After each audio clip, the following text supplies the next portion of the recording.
Hi, my name is Chris Brennan, and you're listening to the Astrology podcast. In this episode, we're going to be looking at the astrological forecast for May of 2021.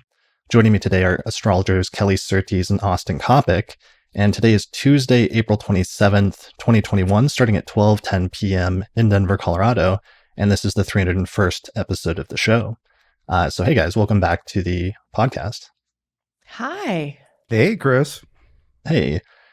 We are having a fun tech setup day, getting some technical stuff worked out. This is always fun. We're heading into a Mercury retrograde thing coming up this month, so maybe this is just a preview.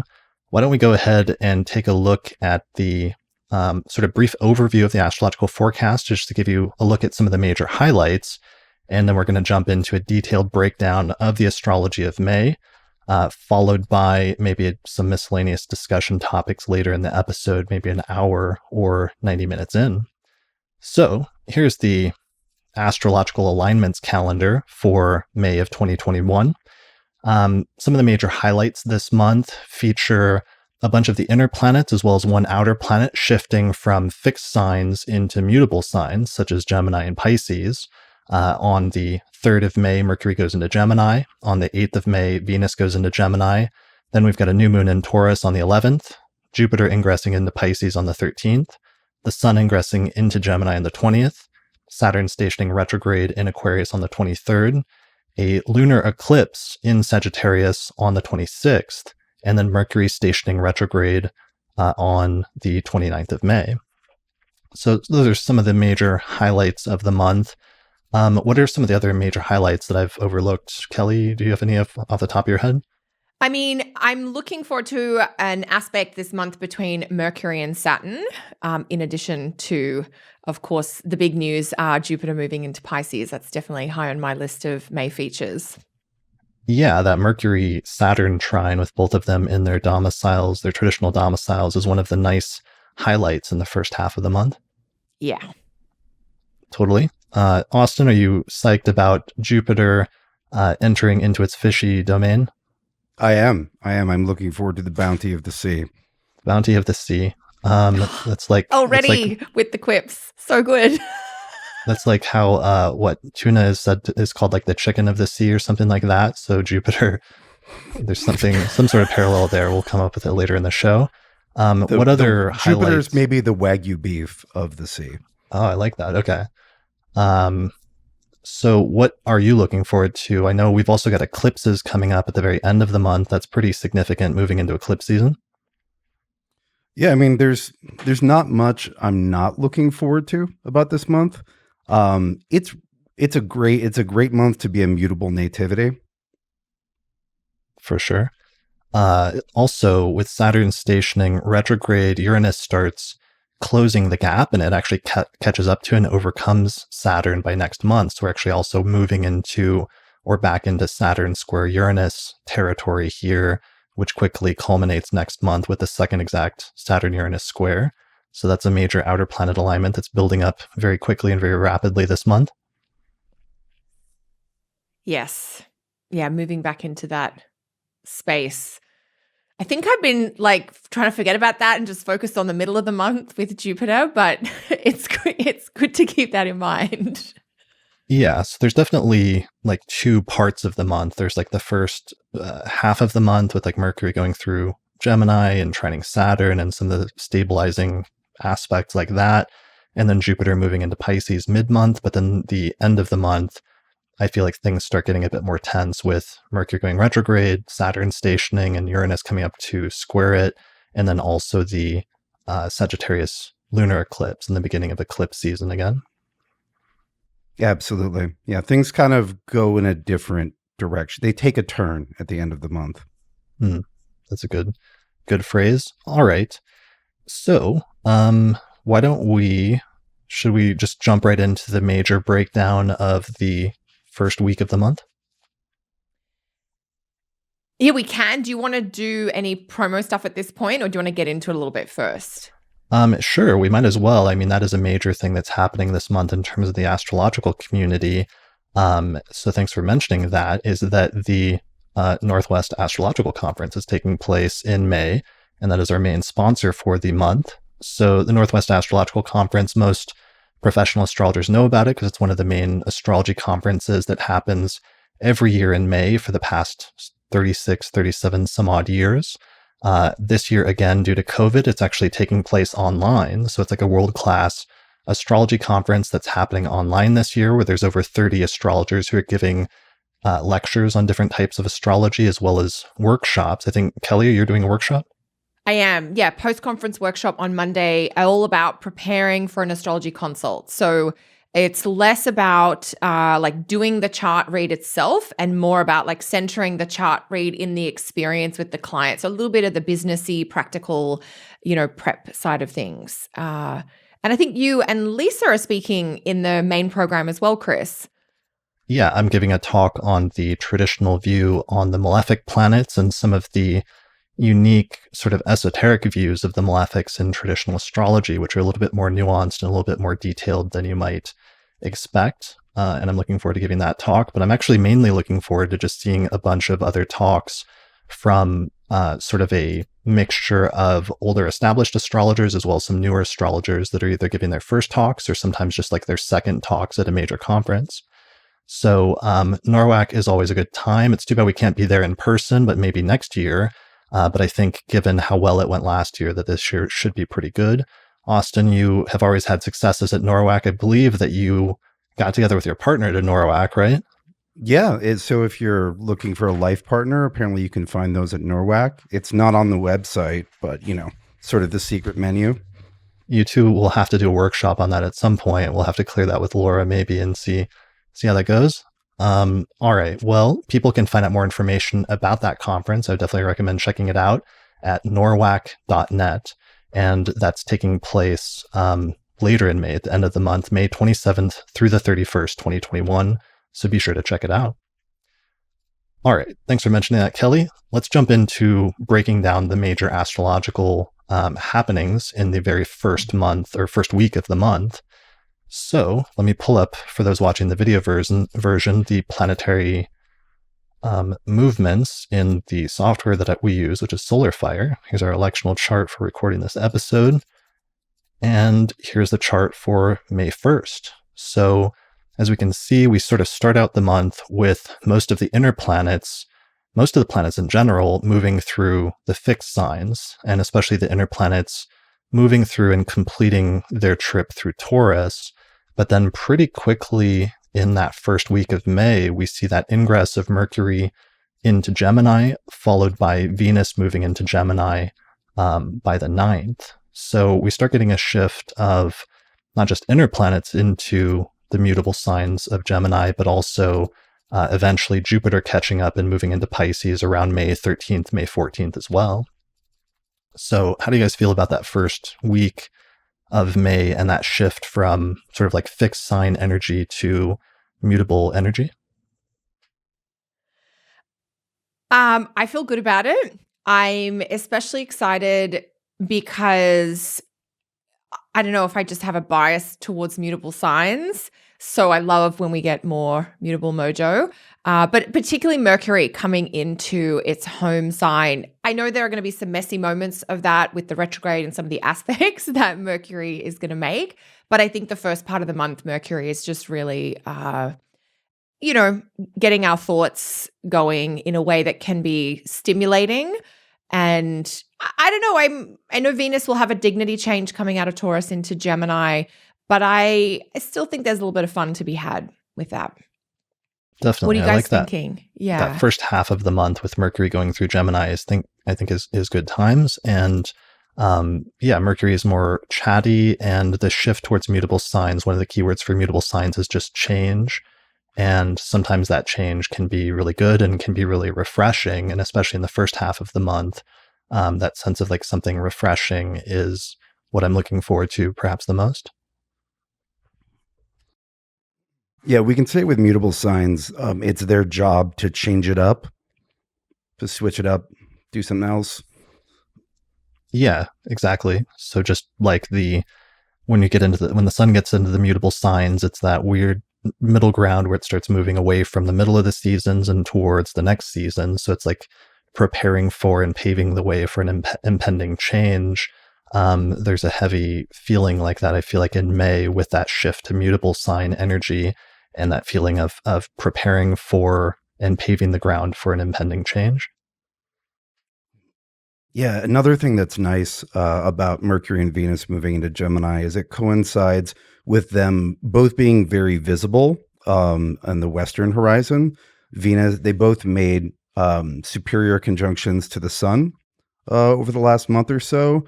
And so they were invisible, and Mercury is currently visible, getting more so. But Venus has been almost invisible for a while now.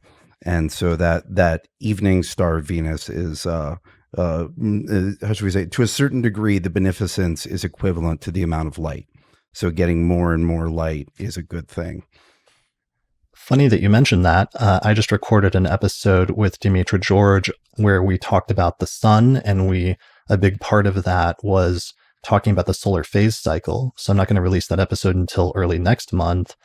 So after this one, but Paula Bellomini, my friend, made some nice diagrams for me to help illustrate that concept of, especially for the inner planets, the solar phase cycle and that process of either moving under the beams of the sun and moving towards the different conjunctions, or moving away from it and emerging from under the beams of the sun. And that's kind of what you're talking about Venus and Mercury doing here, right?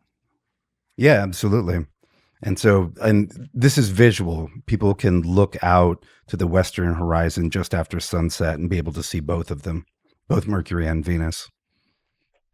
Brilliant. And speaking of that, so we're recording this on the 27th, but just yesterday was the full moon in Scorpio, which was very bright and very vivid. Did you two go out and look at it? Didn't even have to try. It was beaming in through the windows. It was fantastic. It was gorgeous. Yeah, same here. Yeah, it was extremely bright. And one of the funny stories that happened yesterday that shout out to listener May Anna for pointing this out in the podcast forum. But they noted that Apple computers released this new major update and like a privacy app where they're calling it App Tracking Transparency. And it's supposed to make it so that companies have to let you know if they're going to be using tracking of your movements and different things for ads, sort of like how Facebook will like track you and then try to make ads that are customized to you. And Facebook is already like complaining about it in newspapers and stuff. But it's interesting having something like that from a major company, from Apple, being rolled out on a full moon in Scorpio, focusing on issues of like privacy and transparency and things like that. Yeah, I mean, I often think of the full moon in Scorpio, just the little tagline of like a light coming into the darkness or shining a light on something that's kind of hidden a little bit. And this is a really interesting thing about being more transparent about what's happening with things that you might not otherwise think about. Yeah, a full moon in Scorpio and transparency about privacy. Like how great is that as like a little sentence? And it's funny because, of course, Steve Jobs had Saturn in Scorpio. And it makes me think of other famous Saturn and Scorpio things that had to do with privacy. Like I think J. Edgar Hoover had Saturn and Scorpio. And so the FBI ended up having Saturn and Scorpio as well. And this is something we talked about a lot years back when Saturn was transiting through Scorpio and some of those things were having like Saturn returns. Didn't the Snowden leaks initially happen under Saturn and Scorpio? Yeah, that might have been the case. That was around that time frame. And there was all those, then suddenly there's this explosion of discussion about like privacy and whether the US government was like tracking everybody and storing, that data and all sorts of things like that. That was a really wild time, Saturn and Scorpio. So issues of privacy being a classic Scorpio theme. Oh, and he has Saturn and Scorpio in his nativity. It was his return, right? His Saturn return in Scorpio. Was it Snowden? I think so. Let's see. Quick data checking in the background. Yeah, I'm pulling up my on Solar Fire. I don't, not to like fact check you or something. Yeah, no. I was guesstimating from the age June 21st, 83. That would be early Scorpio for Saturn, maybe late, maybe end of Libra.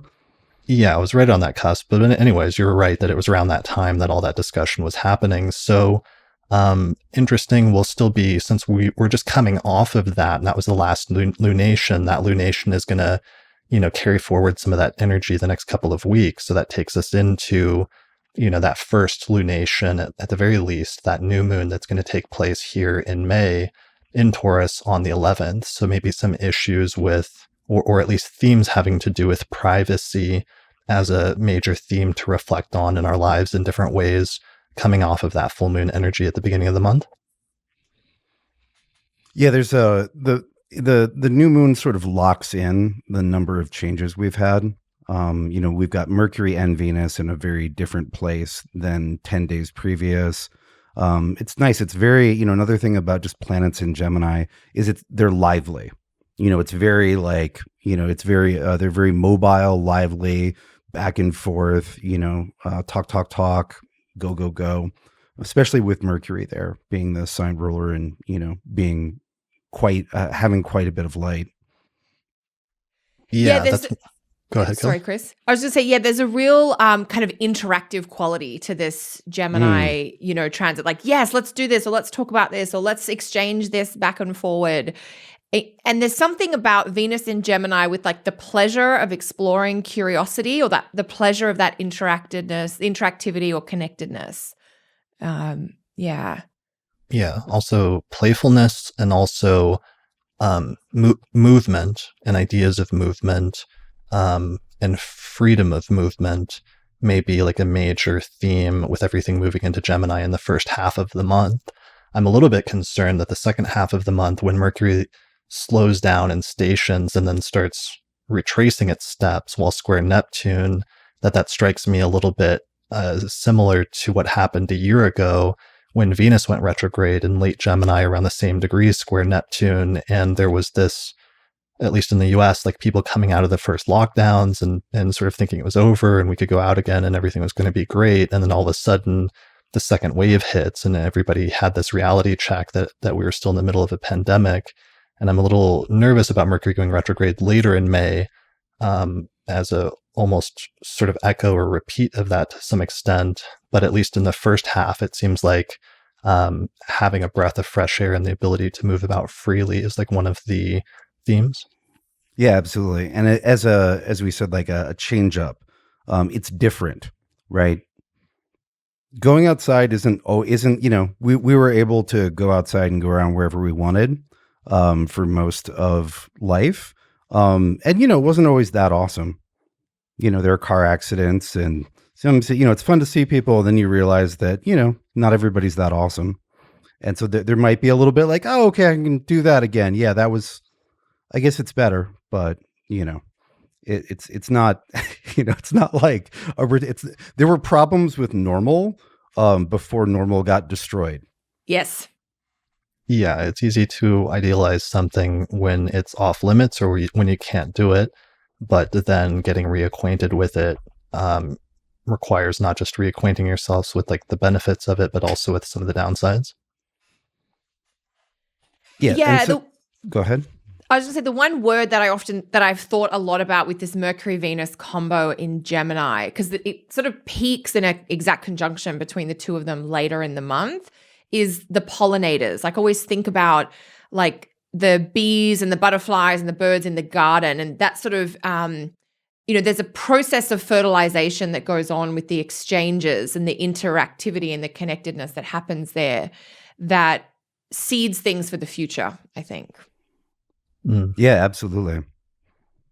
Yeah, that's a really good point. Well, since we're kind of dwelling on the Mercury in Gemini in the first half of the month and how kind of awesome that is, it might be a good time to mention the election for the month, which is a Gemini chart. It gets a little ahead since it also incorporates Jupiter moving into Pisces, but I'm going to throw it in really quick anyways. So it looks like our featured election for the month, the main one, there's kind of two really good ones, but the main one I wanted to feature is a Mercury in Gemini election, which takes place on May 14th around 7:15 a.m. So let me find the chart for that. Here it is in the solar fire. And we're going to go for 7:15-ish a.m., which is, you should end up with a Gemini rising chart. Just adjust the chart until you have about 17 degrees or so of Gemini rising. And this is roughly what it'll be. So this is just after the new moon in Taurus. So the moon is waxing and increasing in light. We have Gemini rising, and Mercury is in Gemini at 15 degrees of that sign, along with Venus in the North Node and the moon. The moon is at 23 Gemini, and Jupiter has just recently ingressed into Pisces. So this is a day chart with Jupiter in the 10th whole sign house, in one of its domiciles in Pisces, and overcoming through a superior square all of those planets in Gemini, which is a nice sort of affirming aspect. Mercury is just coming off of its trine with Saturn. It might have been nicer to catch the applying trine with Saturn, but that's fine. It's still kind of a stabilizing or grounding aspect to have for Mercury in Gemini, which can otherwise be kind of light. The moon is separating from a conjunction with Mercury in Gemini, and it's actually applying to an out-of-sign trine with Jupiter. So we've got a nice moon-Jupiter trine that's applying in this chart. It's not the best chart for financial matters because it has Mars in the second house in a day chart. But otherwise, it's a good Mercury chart for things like writing, communication. It's pretty good for career matters with Jupiter in the 10th house, and so on and so forth. So I think that's our main election for this month that I wanted to share. What would you guys use a Mercury election for? Writing or dealing with my inbox? Definitely. Yeah, something similar. We were just talking about, Kelly, before we started the recording, like writing books and like elections for writing books, and how I actually had to restart my book and pick out a new, better electional chart in order to rewrite the entire thing at one point in the process.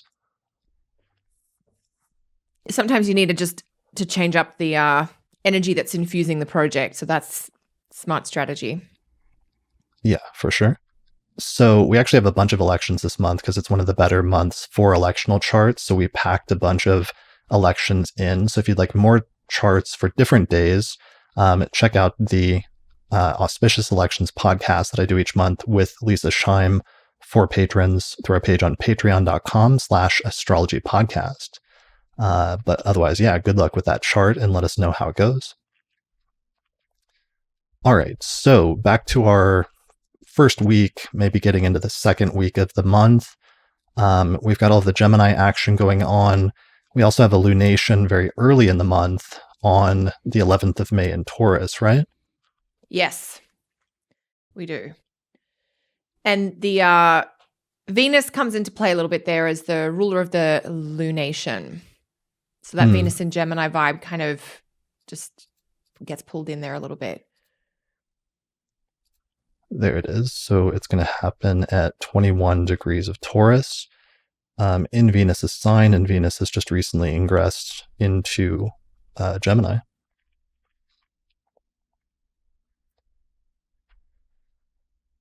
So how do you guys feel about this lunation? It's not making any major, like, hard aspects with anything. I mean, I guess we have square with Jupiter. Jupiter's getting ready to move into Pisces. We've got our two inner planets already in Gemini at this point. Mars is not very prominent, so it's not a very tense lunation like some other lunations this year. Austin, do you want to make a comment? Sure. It's in. I think that the new moon in the third decan of Taurus provides an interesting contrast with the Mercury, Venus, and soon to be Jupiter action. Which is very mutable and fun and going everywhere and playful. I think we could add to playful, carefree. And so, Taurus is a little bit more thoughtful or a little bit more cautious than that Gemini cluster. And especially the third decan of Taurus is very much about, I think of it as the insurance decan. It's the things can happen even if you act responsibly and prepare and all that. It's the shit happens. And so just make sure that if shit happens, that you're still okay. There's like just a note of caution, not a dire warning, but just a note of caution. Yeah. What were you going to say, because Kelly? it is otherwise a fairly straightforward kind of new moon in that, I mean, I was like, what are the aspects the new moon's making? It's like a sextile to Neptune and an applying square to Jupiter, and that's kind of it. So yeah, it felt a little bit like slow and steady, carry on, go forward kind of thing. Yeah, I mean, it feels pretty nice. I mean, as a lunation, it seems pretty calm and pretty stable and pretty enjoyable or relaxing. And I think one of the ways to look at it is just in contrast with things getting much more tense by the time we hit the next lunation 2 weeks later, which turns into not just a full moon, but also a lunar eclipse, while Saturn is getting close to stationing. Well, Saturn is stationed and it's like squaring Uranus, and Mercury's retrograde square Neptune, and there's just all this stuff happening by the end of the month. By the time we get that second lunation, maybe that's the main way to understand this first one in contrast, is just things being much more easygoing and stable early in the month. Yeah, it should be a good time. I mean, it really kicks off a fine set, or culminates, or it brings together and sets the tone for a really fun couple of weeks. And a really fortunate couple of weeks. Yeah, and one of the aspects that's really close during that time of the new moon that you mentioned that you liked particularly, Kelly, was that Mercury-Saturn trine, which looks like it goes exact the following day on May 12th. What are some just keywords for those not familiar with that configuration for Mercury trine Saturn, or Mercury in Gemini trine Saturn? Yeah, I mean, technically, there's a lot to like about this aspect. 2 planets in domicile forming, a favorable alignment. So to me, Mercury, Saturn like this, when Mercury, Saturn work well together, it's about some clarity of thinking. It can be practical decision making, getting to a decision or agreement with some ease, or like, oh yes, we're kind of on the same page, or there's less discord here. And I love a good Mercury Saturn aspect for dealing with paperwork or formalizing and finalizing an agreement. We talk a lot in astrology about problem Mercury, like Mercury retrograde or the Mercury Neptune, when there's a whole bunch of Mercury things to avoid doing. And I think this is a great example of, there's a lot of good Mercury things you could do with this aspect. Yeah. Yeah, for sure. And sometimes Mercury in Gemini can have a reputation for, well, it's very good at communicating. It can be kind of flighty or kind of, in the worst case scenario, kind of shallow or just like surface level. But one thing that's nice about adding in a trine for Saturn is it brings not just a stabilizing sort of archetype or influence, you might say, but also a sense of like depth and like gravity to what Mercury is doing at the same time. Yeah, there's some substance here. Austin. Yeah, I would say that. So as far as any of Mercury's work that you want to stick, that you want to add perseverance to, is good. It's not the how should we say, that solidity that Saturn provides does come at the cost of speed. Saturn's even by trine, even in domicile, the trine to Saturn does reduce the like raw velocity of mercurial things, so it's not good for that. Just like get it done, but it's more of a like, let's sit down and take the afternoon to get it done. I've joked before about Mercury, well, kind of a joke about Mercury trine Saturn in domicile. Probably a great time to speak with the dead, whatever that means, to research things very thoroughly. And all of history is full of the dead, right? And so learning about what's happened is one way of speaking with the dead. Yeah, I like that. And also just that idea of communicating, Mercury being great at communicating and Saturn being like the accumulation of knowledge that only comes about as a result of time and through trial and error, and a favorable combination of those two things so that maybe, being able to communicate that which was learned from the past in some way, which could then extend, outside your lifetime in the way that you're talking about, Austin. But there's so many other ways that archetype could also manifest in a smaller scale at the same time. Mm-hmm. Yeah, there's also something about benefiting from the wisdom of experience, like the lessons learned that either you have and you're making a better decision based on that, or you're speaking with a mentor or somebody either older or more experienced than you in a particular area, and you get to benefit from their experience or lesson learned. There's a gravitas or a substance that I think Saturn gives Mercury here that you wouldn't normally get out of Mercury and Gemini. I agree completely. Yeah, that's a good point. That's supposed to be the focus of my Norwalk talk, is ancient astrologers talking about sometimes when Saturn is well placed, the native benefiting at the expense of other people, but in a positive sense, it could also be, not just learning from other people's mistakes, but also learning from other people's wisdom who have gone before you, and having experience and wisdom as a result of effort and as a result of just time, spending time doing something. So yeah, so there's a general really productive feeling, I think, with that aspect. Sorry. Yeah. Definitely.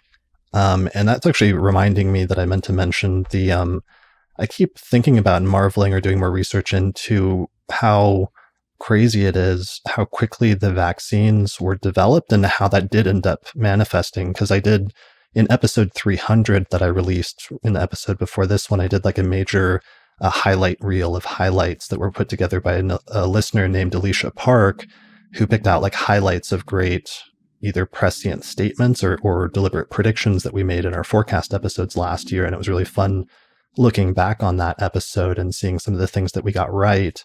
But it was really crazy that the vaccines did end up being rolled out to the public on the Jupiter-Saturn conjunction, or very close to it, in Aquarius. And we almost didn't, we did at the time, but I still keep marveling at how notable that was as a technological development and a major advancement in technology that happened very rapidly, that coincided with that conjunction in Aquarius. And it's almost more notable now that we've seen in the past few months the wide-scale rollout of that, and the effect that it's having in helping some people to get over the pandemic and things like that, or hopefully society eventually moving on. But it's interesting to think about that as a technological advancement.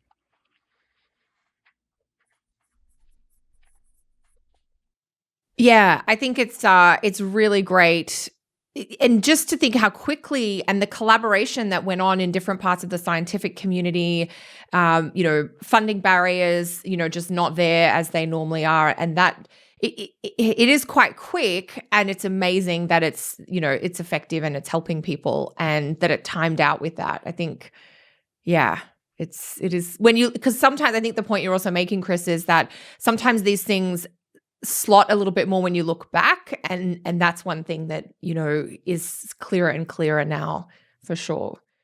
Yeah, well, I think because sometimes when looking ahead at something like that, at a Jupiter-Saturn conjunction in Aquarius, we were all looking forward to technological advancements, but sometimes we think about crazy sci-fi stuff, and everyone's going to be driving around in flying cars or something like that, is maybe what we would have thought back in the 90s. But instead, it was the bringing to bear of a new technology and a new way of developing vaccines in order to fix a major problem that had come up in the world at that time, which is just as much of a technological advancement in a very, serious and profound way as flying cars, but just not as obvious in some ways. Yeah, well, I think it really does a good job of heralding what will no doubt be decades of significantly greater interest and funding for the biotech, for lack of a better term. Yeah, for sure. Well, and also I was reading about how the vaccines and the type of vaccine was actually originally developed for cancer research, but then they just realized that they could apply it to developing a vaccine for this new issue that had just come up as well. So there's lots of other things that we haven't even seen that they will roll this out for in this new approach. Anyway, but I just got vaccinated. I'm pretty excited to have some coverage now going forward. I feel pretty tired, but feeling tired for a few days feels a lot better than the 2 months when I got sick last March, a year ago. So I'm pretty excited to hopefully come out of this feeling better and having some protection from that going forward. Kelly, I think you're getting yours soon. Yes, we are scheduled next month. So we're looking forward to getting that done before we have a bit of a big travel thing coming up in the summer. So we are looking forward to getting that done before then. Yeah. Awesome. Cool. And Austin, you're out in the middle of nowhere, not having to like interact with people. So you're in pretty good protective bubble to begin with. Yeah. My cantankerous anti-humanism and the isolation that has yielded is apparently great protection from vaccines, or not. Sorry, great protection from diseases. But we'll probably go get it done second half of the spring. There's just a lot going on. It's yet another thing to schedule. But yeah, we're in a low risk area. Good times. All right. So everybody go out, get your vaccines and get some protection, because it's definitely whatever minor tiredness or other things that comes with is a lot better than the multiple months of major illness that you might deal with otherwise, or at least that I experienced last year.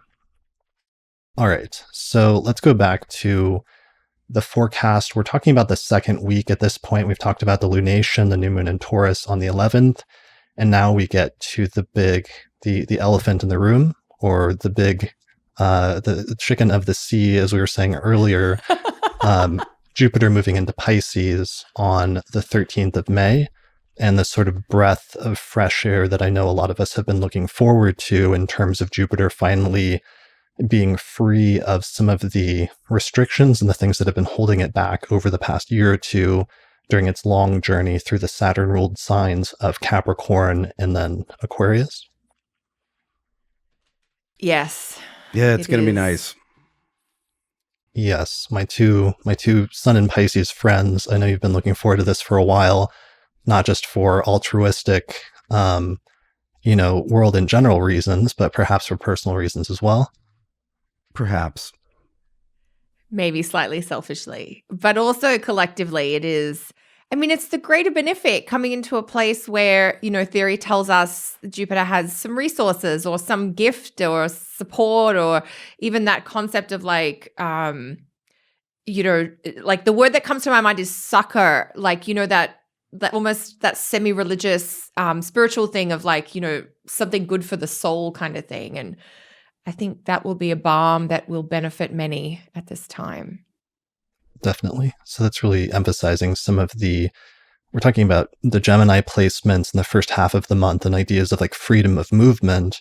And that's, freedom of movement is a good keyword for Jupiter as well. Because I remember, Kelly, you especially, as somebody that travels a lot and travels internationally, that was one of the first things you really pointed out when Jupiter was really getting hammered a year ago, while it was going through Capricorn. It was conjoining like Saturn and Pluto and everything else, was just that one of the primary things that was getting hurt by Jupiter in its planetary condition being so restricted was, restrictions on travel and freedom of movement.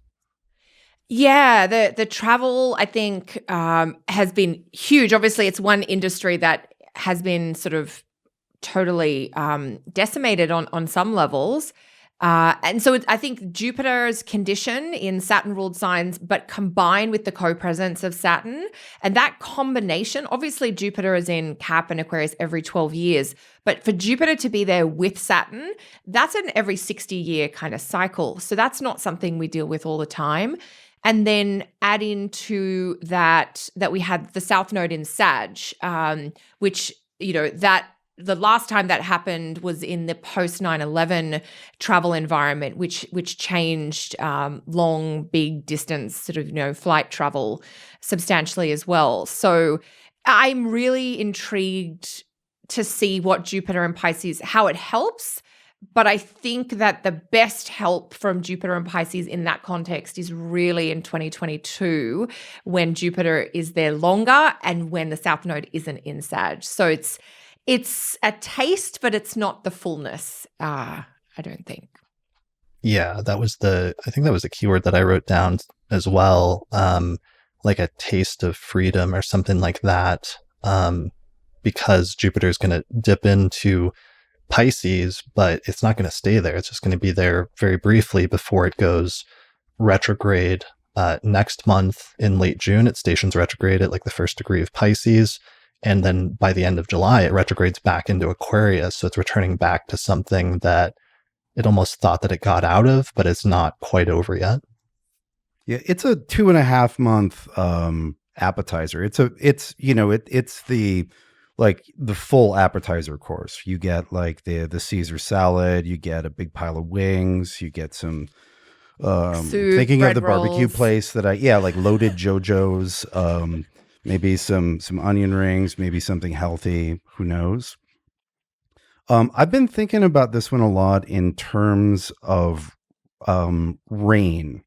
The idea of bringing the rain, being a rainmaker, like make it rain. Because this is Jupiter in a watery sign. And I've been thinking about how in a lot of places for a lot of history, having enough rain, right? If you don't have a lot of irrigation, in order for all of the food to grow, all of the non-animal food, all of the plant food, you need enough rain. As we've had droughts more often lately, I think it's sort of underscored how important it is, like for the rain and to be able to bring the rain. And we use that as that's a general figure of speech, which has to do with like good luck coming, just raining down from heaven, right? Yeah. I've also just been, looking at weather astrology more and more, and also, in this part of the country, it's fire country, and so it's not just does the rain put out the fire, but there are water table levels, and there's just how juicy all of the plant life is, like how much rain has the vegetative and soil layer, how much is it absorbed? Because the more moist you are coming into fire season, the less likely that things will get out of control. And I've been thinking like, Jupiter, like Jupiter, Zeus, like sky gods in general, like the beneficence of the sky gods is and goddesses is the bringing the rain, right? Both metaphorically and quite literally.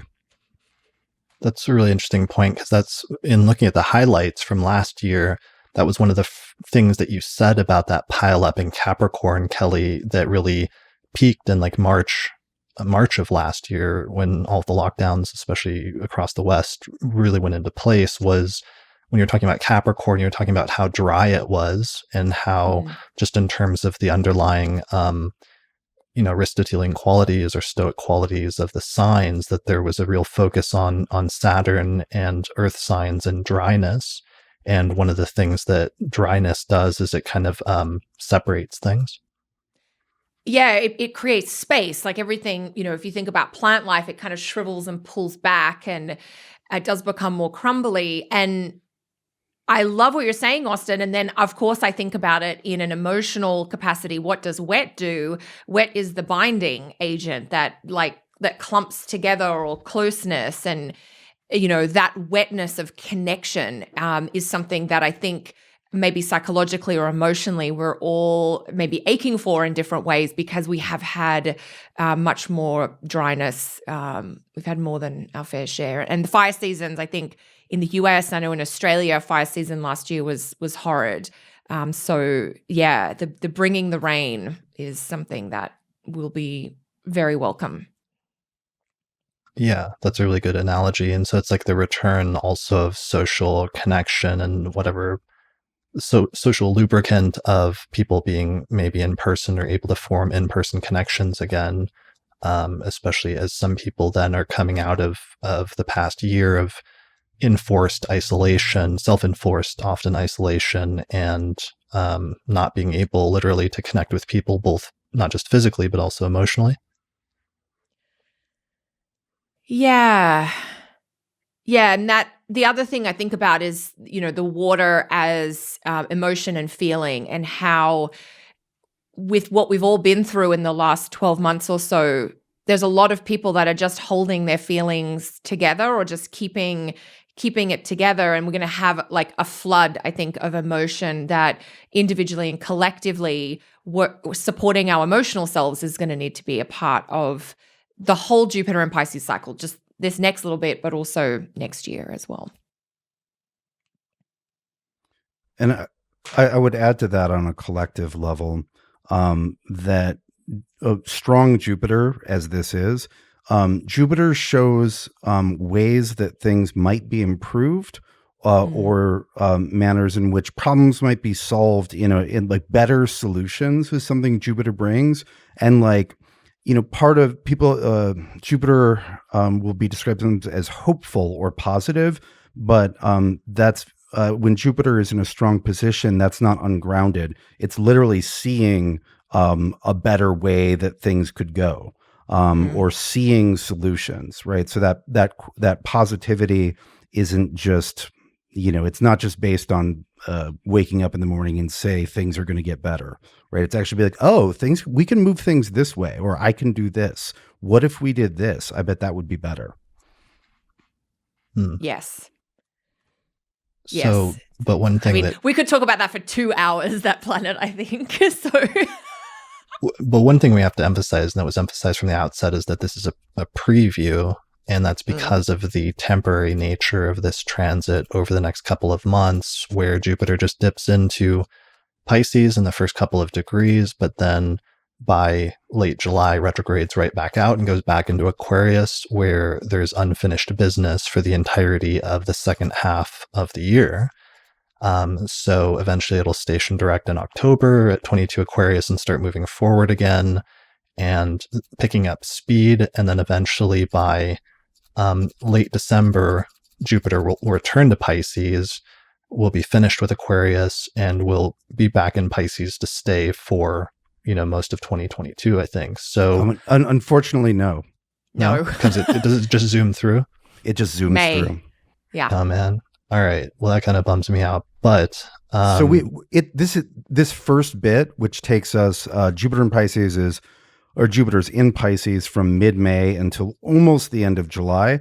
It's about a third of the amount of time, third or quarter, it's 30%-ish of the time that we're going to get Jupiter in Pisces. So maybe it's the appetizer and the first course to a lavish three course meal.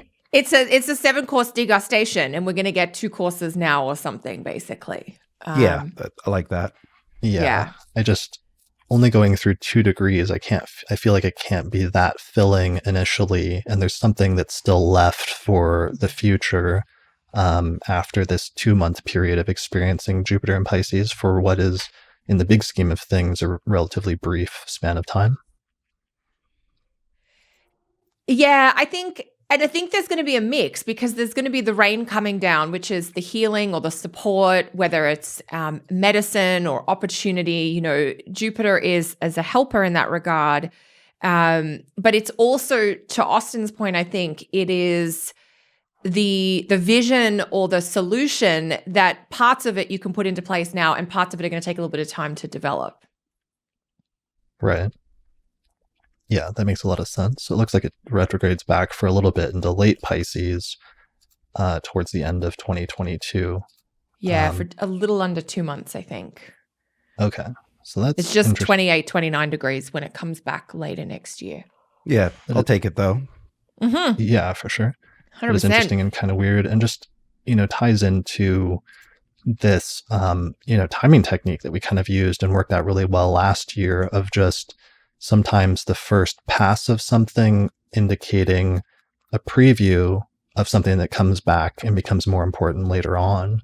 And so we did that for things like the Mars-Saturn conjunction when the lockdowns hit and COVID hit worldwide, and then how that connected to when the vaccines were released publicly in December, when Jupiter and Saturn conjoined at the same degrees, or the Jupiter-Pluto conjunctions and some of the waves of COVID, and how that preview, gave us a heads up about some of the later waves or the third wave. So there might be something similar here, just in terms of a connection between this period of time when Jupiter goes into Pisces initially and sets something up, And then the full payoff we don't see until like starting in December of this year, when Jupiter returns back to Pisces a little bit more permanently.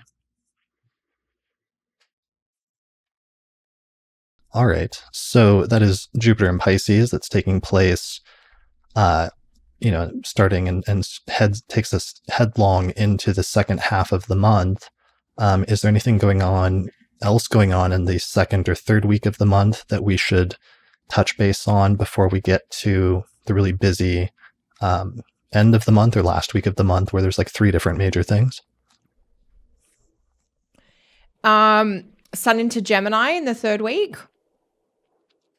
Yeah. So our final inner planet moves into Gemini,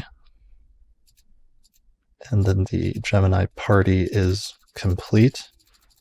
So let me just animate that for those watching the video version. There it is. By the 20th, 21st, Sun moves into Gemini, and then we have the Sun in Gemini, Venus in Gemini, Mercury in Gemini, and the North Node in Gemini, forming a sort of quasi-stellium. It's a lot of Gemini. Yeah. One of the things I think you mentioned that you like about that ingress is that because Jupiter already preceded the Sun by moving into Pisces, that as soon as the Sun moves into Gemini, it forms a square with Jupiter. Yeah, and I'm just curious about, it's not that I think this is a really gorgeous aspect, but I'm more curious as to how this draws out some of the threads or the themes or the topics that we're going to see with Jupiter and Pisces. And I think collectively, it's just a matter of paying attention to headlines around May 21st when that aspect is happening, and personally thinking about the kinds of things that you're starting to get curious about or interested in. I don't know that it all happens on that day, but I think it's, the interest or the topic or the initial something to do with part of this Jupiter and Pisces piece. You get some ideas, or somebody says something and that makes you open up a little bit more. Just kind of moves it along. Yeah, then Jupiter's not just hanging out there by himself. He's like, oh, right, I'm going to have a dialogue about something. So what is the dialogue about, I guess, is the question. Right. That makes sense. So that ingress happens just a few days before our next major thing that happens this month, which is Saturn by that point begins slowing down and eventually stations retrograde at 13 degrees of Aquarius by the 23rd of May. So this is notable for a couple of reasons. The first reason is that this is the furthest that Saturn has gotten into Aquarius since it's been moving through that sign starting about a year ago, starting in March, April of 2020, when it first dipped into very early Aquarius, and then eventually it returned back to Aquarius in December of 2020. But now it's getting into the second decan of Aquarius and almost up to the very middle of the sign. So especially anybody with fixed sign placements is starting to feel the heat with Saturn, or alternatively the coldness, I guess, of Saturn would be a better metaphor. And the second reason this is important is if you take a look at Uranus, because Saturn is slowing down and is stationary, Uranus is actually moving very fast. And by the time we get to this point in late May, Uranus is already at 11 or 12 degrees of Taurus. So it's actually catching up to and will eventually overtake Saturn at 13 degrees of Aquarius. So this Saturn station is not just important as a critical turning point and intensification of Saturn in its transit through Aquarius, but this also means we're really ramping up to the second exact Saturn-Uranus square, which is going to take place in the middle of June, but already by the end of May, Uranus is within a degree of squaring Saturn. So we're really getting into Saturn square Uranus time again, of which we already experienced a little bit of earlier this year. Yeah, they begin mutually applying to each other once Saturn starts moving backwards. They're both moving towards the perfect aspect. And so there's as you said, a swift re-intensification of that square, which is, sort of been part of the background almost all year. It's not like it's really been absent, but this is a little power surge as far as all those significations go. Yeah, it really starts ramping up to that second square, which here's the diagram again from Archetypal Explorer, which shows the second exact hit between Saturn and Uranus taking place between 13 Aquarius and 13 Taurus on June 14th. The first one was from 7 degrees of the same signs on February 17th. But we see a quickly increasing sort of ramping up of that aspect, peaking in June, but really starting to intensify by the very end of this month. So just to give a rundown, what are some of our keywords again, just to remind people for Saturn square Uranus? What are your keywords, Kelly? Saturn square Uranus. Okay, so we have instability, things that are normally steady and stable, becoming unpredictable, inconsistent, erratic. One of the big words I think about is disruption or interruption. So things that might normally happen consistently or some regularity, now it's, higgledy-piggledy. When I think about this in a client's chart, I often think about this idea of finding a way to free oneself or to liberate oneself from obligations or duties that have become restrictive or limiting in some capacity. So there's that change that leads to freedom or autonomy or independence that I think is part of this. Socially and collectively, it does talk about upheaval. It talks about the systems or the structures within society having to go through fast-paced changes. Because I think with Uranus, things can happen, when we say unexpectedly or out of the blue, it's like we've got to just, catch up real quick, basically. So there's some of the themes that I would go to with this. What about you guys? Well, so one thing I'd like to add is that as far as client charts, I've been seeing people who were born under the Saturn-Uranus co-presence and conjunction from the late 80s who have like a very powerful Saturn-Uranus signature in their chart, that just getting activated in whatever house it's in. It's a recurrence transit in the sense that it's just that pairing of Saturn and Uranus powerfully and in a sustained way. And what's interesting is I see both the like breaking away from a structure for freedom. I also see new responsibility arriving, at the speed of a lightning stroke, right? You also have that, like, suddenly there's a new structure. Suddenly a structure disappears. Suddenly a structure appears. It's pretty interesting. Yeah, for sure.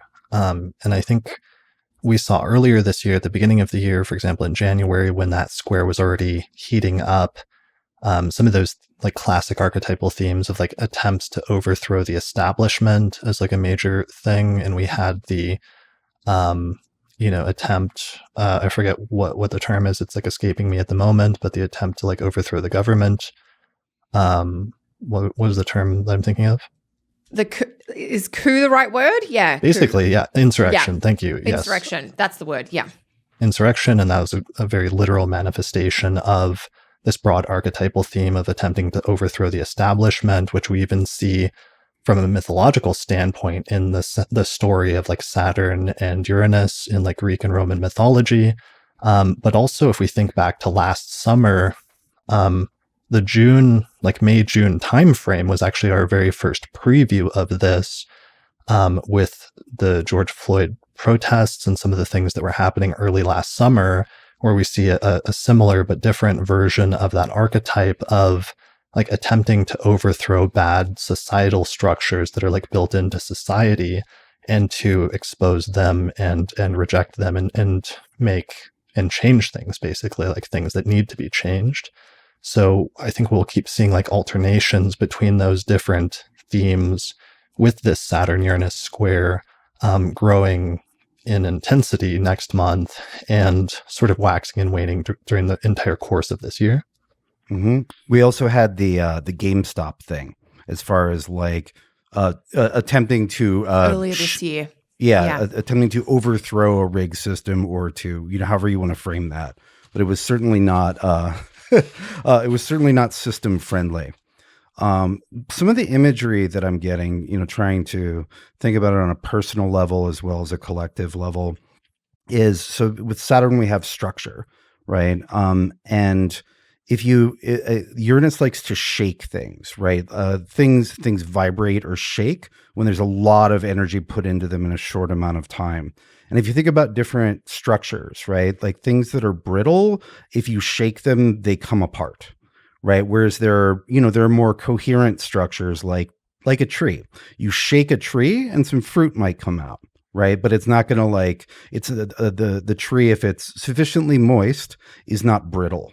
And sort of seeing the different structures that in your life, whether they're psychological sort of complexes or the set of matters in a particular area of life, like how do they deal with the shake, right? And if they're brittle and they start coming apart, then maybe that is maybe the idea is then to rebuild, right?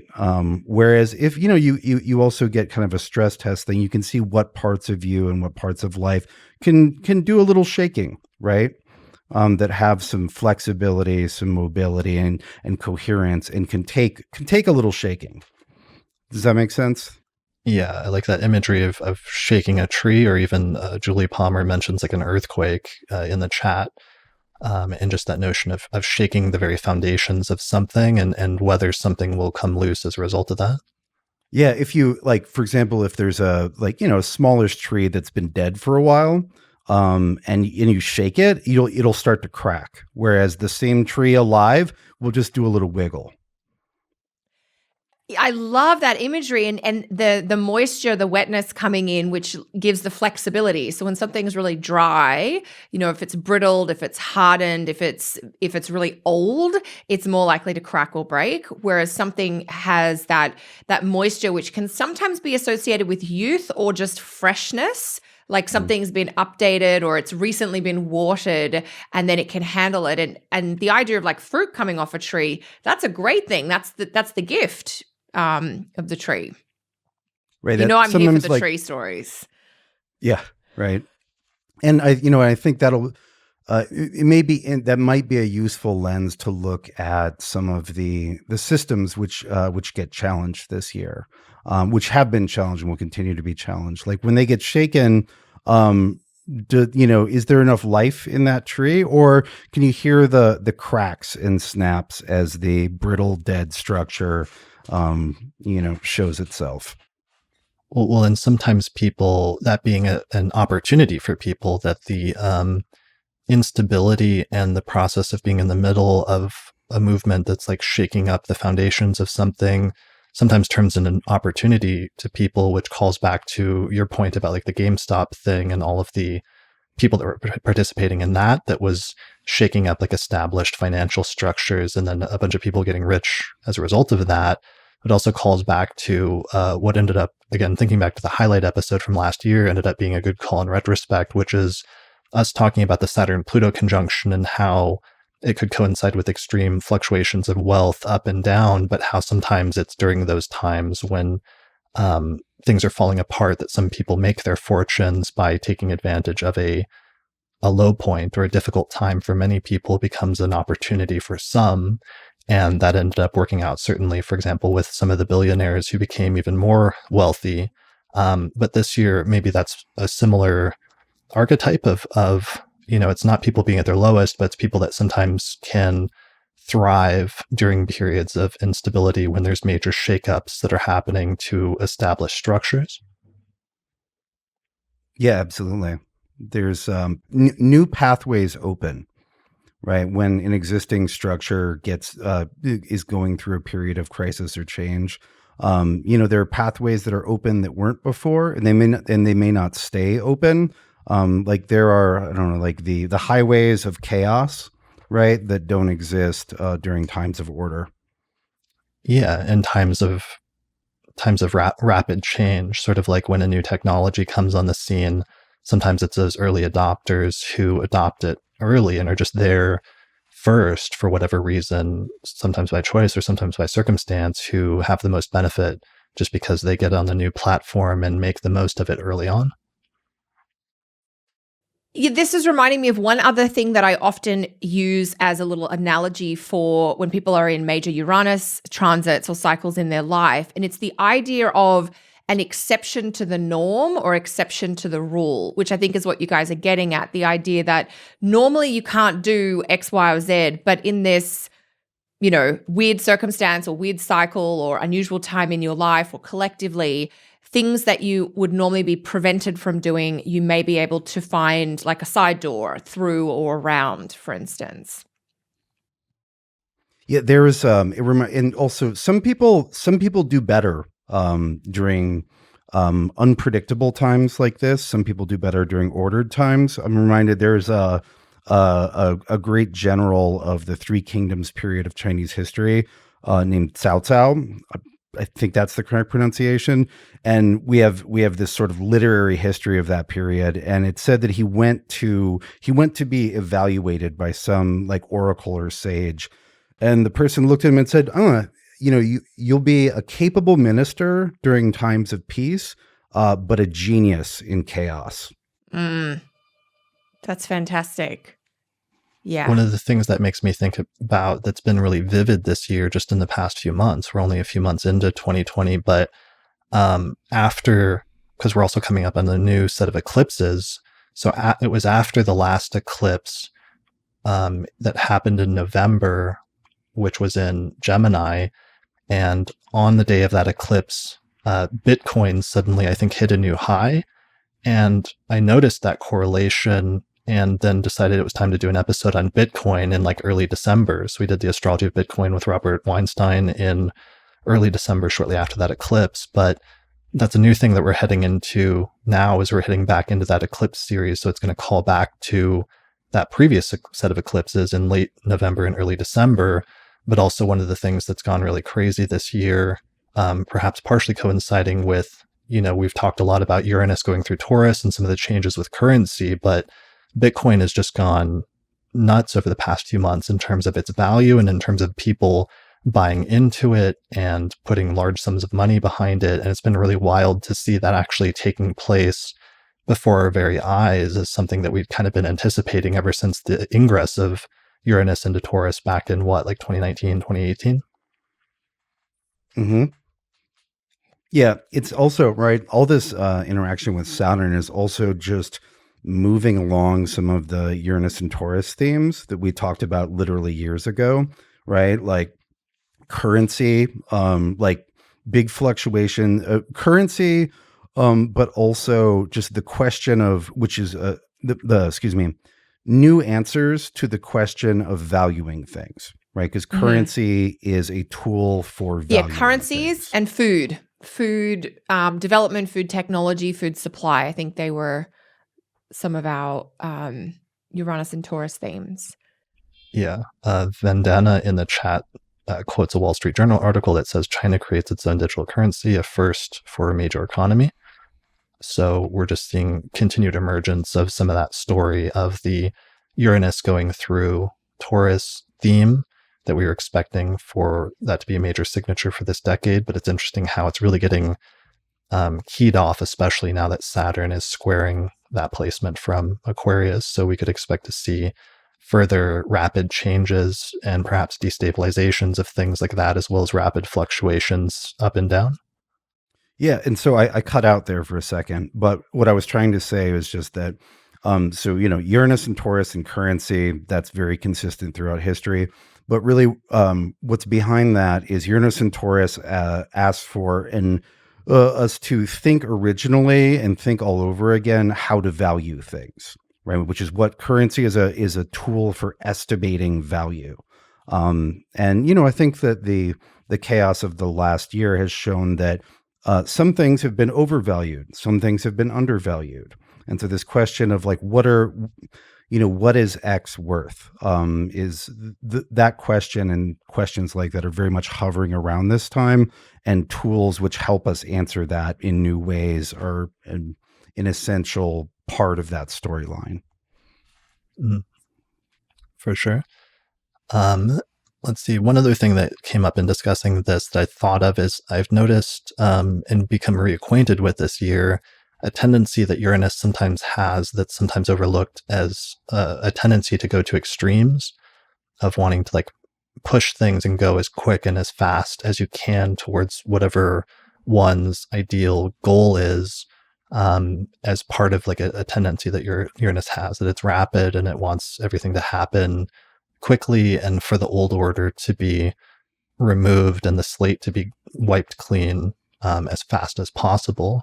And that's been an interesting thing I've noticed come up in different ways over the course of the past few months as Uranus is becoming more prominent and as that square has become more tense. Yeah, Uranus is, I've always thought of Uranus as uncompromising. Right. Like, no, it needs to be totally different now. Right. Like immediately and radically, like the sense of radicalness in terms of its tendency to go to extremes. Mm-hmm. Mm. And there is a quality of acceleration that there is a quickening or a fast, like it's going faster. And then just something one of you said before about how, maybe it was you, Austin, Uranus has been Taurus for a while, but the Saturn interaction is really pushing that to go into more structural or substantial kind of expressions, essentially. Right. It's aspecting the structural foundations of a number of matters, right? So we're seeing it really clearly. And it's really, if we're just thinking in terms of the longer Uranus and Taurus story, it's interesting that before too awful long, by the time that the Saturn-Uranus squares are done, we're going to have Jupiter conjoining Uranus. And there'll be eclipses, there'll be eclipses on that Uranus a couple years from now. So like there's, what's happening now leads into that. Right. That's a really good point, that the eclipse series, we're going through Gemini Sag now as we go into eclipse season, but by the end of the year, it switches to Scorpio and Taurus. Mm-hmm. Mm-hmm, mm-hmm. So yeah, Uranus gets more attention after the Saturn sequence. Good point. That's a great slide. Yeah, I like that. Again, from Paula. Thanks, Paula.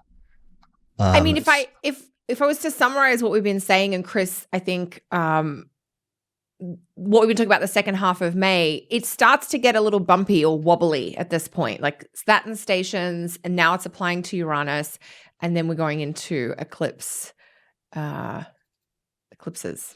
Yeah, we gotta talk about eclipse season, because that is the other big thing that we move into at this point, and it really, eclipses happen in 6 months. They happen in pairs. A new moon, a solar eclipse, and a lunar eclipse, and they happen in 6-month increments. And the last set that we had, as I said, was in late November and early December. Here's a little graphic from that, again, from Kyle at Archetypal Explorer. Shout out, Kyle. So what we have here is a continuation of an eclipse series that really got going late last year, and now it's time for the next installment of that.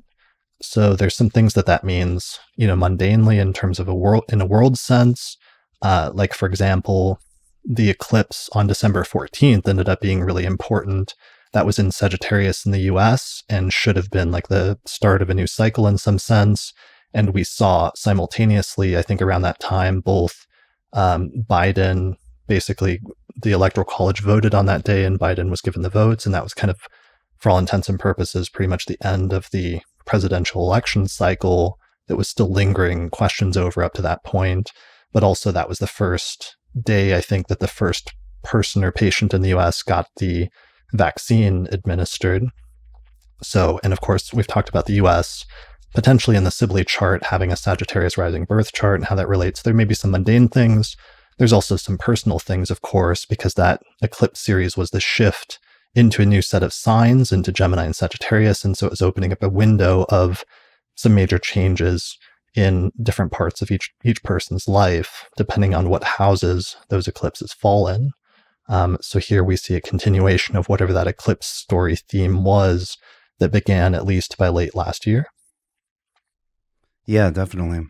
So this one that's coming up in May 26th ish is it's on the south node, so it's on the tail of the dragon, and it's at what, like 5 Sag? looks like, something like that. Five Sag. And so, generally with the tail side, we're looking at releasing something or letting something go, creating an absence where there was a presence. And it's very interesting to me that we have this in Sagittarius, a Jupiter-ruled sign, a week and a half after the ruler of Sagittarius, Jupiter, moved into Pisces. And I'm just thinking about like, what is it, what can be released, what might need to be cleared or released from Sagittarius, right? And especially in that Jupiterian context, now that we have new Jupiter, like making room for new Jupiter. And when I think of Sag, I think of very much like a quest format, like a quasi-religious set of actions, or a set of actions that has, mythic or soul level value, right? Which is what a quest is. And I don't know, it feels like letting go of, like, there's a thing of like letting go of the idea that you are on one quest to make room for a new one on some level, like letting go of one myth to maybe live a better one. I don't know, does that resonate at all? So yeah, I mean, I have to point out also the standard thing of, it was a solar eclipse, a new moon in December. So there may have been, especially in that part of each person's life, laying the seeds or foundation for something that would grow and develop over the next 6 months.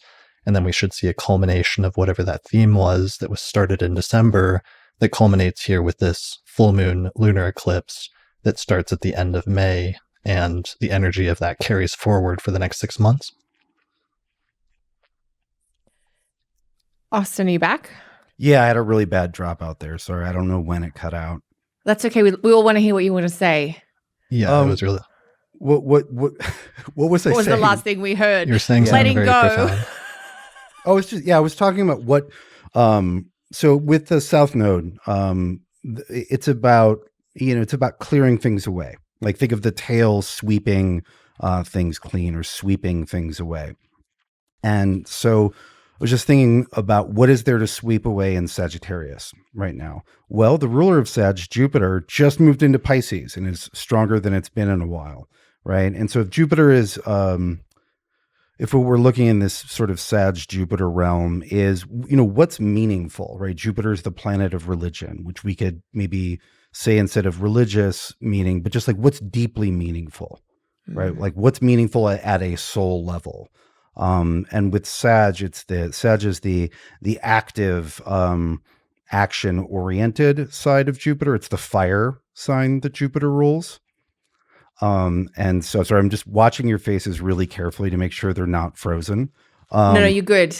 And so, our action, how do we say, our meaningful action or our paradigm for meaningful action it's mythic. It's a quest, right? Like what quest am I on? Am I trying to, I don't know, slay the dragon, kill the evil king, whatever it is. Rescue the whatever. Yeah, exactly. Save the who now. And so I was just thinking about like clearing away old quests, like clearing away some of the like what our meaning structure has been, like making room for sort of new mythic motivation. Maybe clearing away an old myth, right? Maybe you got stuck in one of the rough Greek ones. And you'd like to update that. Yeah, not all of those would be very fun to live. But this sort of like initially clearing to make emptiness so that the Jupiter rainmaking can fill the vessel, if that makes sense. Totally. So the farm land analogy is you have to clear the field at the end of the season and let it kind of rest and receive the moisture so that it's ready for whatever's coming next. Yeah, totally. Or from a super nerdy computer RPG level, like sometimes you have a list of quests that you've received, like every NPC you talk to assigns you a different quest and you need to clear all that out. I love what you're doing here because hadn't gone as far with this, but the piece about the eclipses in Sag and Jupiter has just changed signs. So whatever has been operating for a while, like that's, emptied out, washed away, swept out, and now, yeah, I love that. What is the new dream or the new thing to crave or seek or search for? So in a tying it together with the other eclipse keyword, like a culmination of events that necessitates or coincides with a decrease or a removal or clearing out of something in this area of your life. Right. Like it's finally time to let go of this. Right. Because these things build for a long time. If there's anything significant to let go of, then we've been holding it for a while. Right. So the question each person has is what are you letting go of in this part of your life? What is the culmination at this point? And maybe it was something that you started thinking about heading in that direction 6 months earlier, but now it's finally time to have that sense of release in this area of your chart. Yeah. Yeah, and I think the point about building for a while, because we can hark back to the eclipse cycle of 6 months ago, or we can even think maybe the last almost 12 months since the South Node has been in Sag, because this will be the last lunar eclipse in Sag in this cycle. And I don't remember if we had a debate. We always had a debate about like how close the eclipses have to be to the nodes to like be called an eclipse. And I don't remember if we had it about that one, but I feel like that one that happened a year ago at the beginning of June, which I believe was in Sag, was close enough. It was like 15 degrees, but it was one of those ones where it's just a mathematical eclipse, but that could have been part of the beginning of this eclipse series. So, and if we look at it in that long-term time frame, we're talking about the like late June or the early June time frame of last year of 2020. Mm-hmm. Mm-hmm. Yeah, that one's a really hard. It's hard there because there was so much going on otherwise in the sky. There was the Venus retrograde conjunct the Sun exactly square Mars, and then the full moon / eclipse was like tightly angular to both of those. But yeah. Yeah, I mean, I'll never forget that eclipse because I always associate that eclipse that happened in early June with Breonna Taylor and that falling on her birthday, and everybody in cities like around the country, like remembering her and her life sort of meaning something and being recognized at that time, right when that eclipse hit. And it was so striking to me that I felt like that was actually an eclipse, even though it was so far away from the nodes. So, yeah, eclipse season. And of course, this is just one part of eclipse season, which is starting with this lunation, but then there's another one, a solar eclipse that happens next month in June in Gemini, right? Yes. Yeah. June 10th. June 10th. So then we're in that like eclipse sort of little tunnel really starting the 26th of May. So between eclipses. Yeah, eclipse season. So, and then that fully activates the other side of the equation or the other side of the coin, which is whatever that opposing sign is or that opposing house in your chart. So I know, like, I don't know. I know we know somebody who's having a major move soon that has a solar eclipse taking place, like in the living in sector their fourth of their house of their chart. Is that okay? I don't know how much. No, that's totally fine. I feel like we share so many pieces that people can be detectives if they want.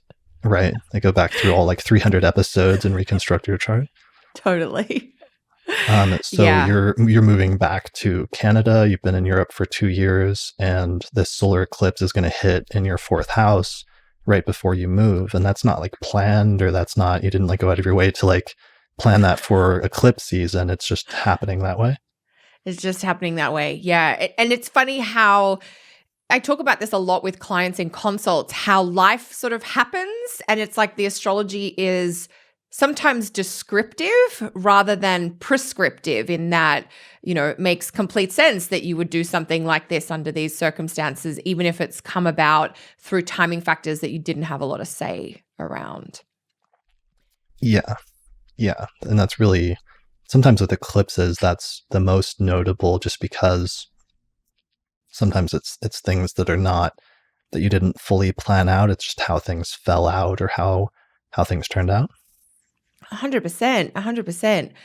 And I mean, I often think of the North Node as this sort of hunger, this kind of like, I can't get enough. And because we are preparing to move back to Canada, back to our home in Ontario, there is a piece of myself, but also my husband, where we just are like aching to be, somewhere familiar.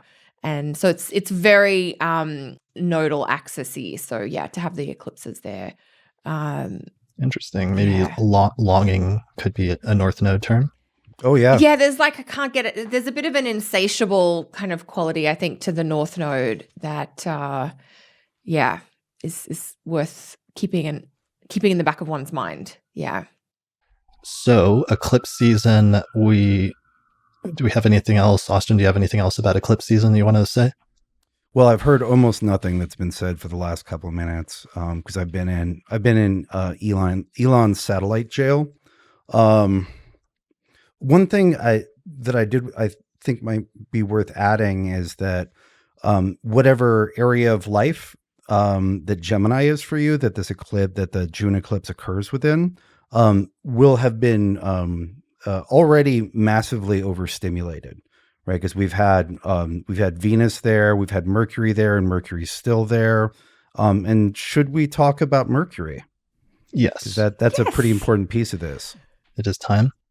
That is the last major thing that we really wanted to mention here, is that by the time you get into the second half of the month, Mercury starts slowing down in Gemini and eventually stations retrograde at 24 degrees of Gemini by the 30th, 31st of May? Station retro May 29th. May 29th. Okay. So, and Mercury stations retrograde at 24 degrees of Gemini, pretty much squaring Neptune, only about a degree off at 23 degrees of Pisces. So it's not just a Mercury retrograde station, but it's also Mercury square Neptune simultaneously. Mercury, Neptune. Yeah. And there's going to be 3 Mercury Neptune squares, but I think there's 2 that are just kind of like one either side of the station retro. So that feeds into a hazy kind of maybe overwhelmed quality for Mercury.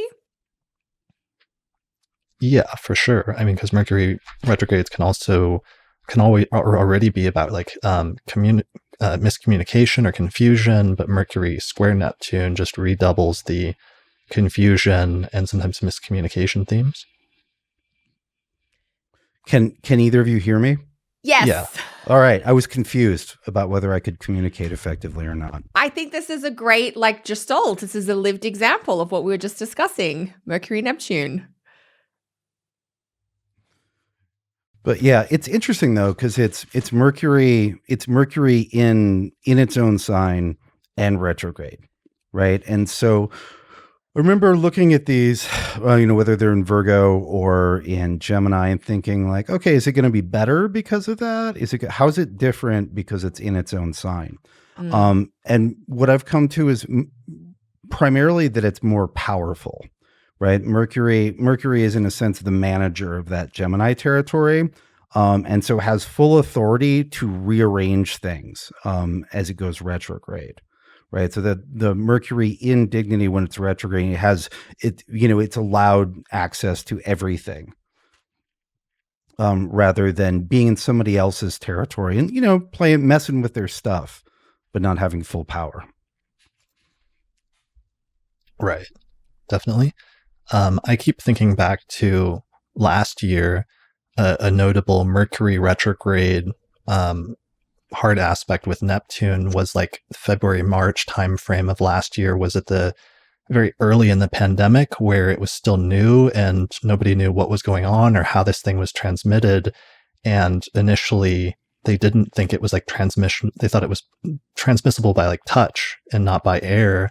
And so, like, for example, the US government wasn't recommending that people wear masks initially during the pandemic, which is just terrible. And you sort of think of how many people must have gotten infected, including myself. I was still going out to the coffee shops, and that might have been how I got sick in March. But that was like a Mercury retrograde conjunct Neptune, and this is a Mercury retrograde square Neptune, and just that potential for making a mistake due to something not being clear or you being under some sort of false illusion about something. That's one of the things I keep thinking about. Having bad information, right? This Mercury in its own sign is very clever, right? And so you can be very clever in the way that you act based on bad data, right? And still act ineffectively. Or like thinking that you're clever, more clever than you are, or that you can out clever something, not realizing a sort of hidden pitfall that you're not seeing because you're under some sort of false illusion or pretense. Mm-hmm. And with Neptune, right? With Neptune, a lot of times it comes back to story, right? If you have the wrong narrative, you can make what seem like smart decisions within the story that you believe is happening, but it's actually a different story. And so those smart decisions don't end up being smart. Yeah. And that's so, because like still, it makes me think of a year ago, because remember, so I'm going to animate this and take it back a year. We had the same thing almost exactly with Venus and its retrograde. And this is when like people are coming out of the first lockdowns in May and everything looks like it's going to be good. And then Venus slows down at 21 Gemini and stations retrograde, square Neptune at 20 Pisces. And then all of a sudden it's just like, no, things are not over. And it turns out that was a mistake, thinking we could just go back to normal at that point, and we've still got a long ways to go. So fast forward back to this year, it's just weird that now it's Mercury that's slowing down just a few degrees after that, and Venus catches up and conjoins it around the same degree at 23, 24 Gemini around the same time. But then again, we've got a Mercury retrograde, and it stations squaring Neptune. So there's just some sort of like formal similarity there to me between this time period in late May and June of 2021 and that period in like May and June of 2020. There's definitely some common threads. One of the things that I can't help but sort of fixating on is the dignity condition. You know, there's a difference of Venus in Gemini to Mercury in Gemini.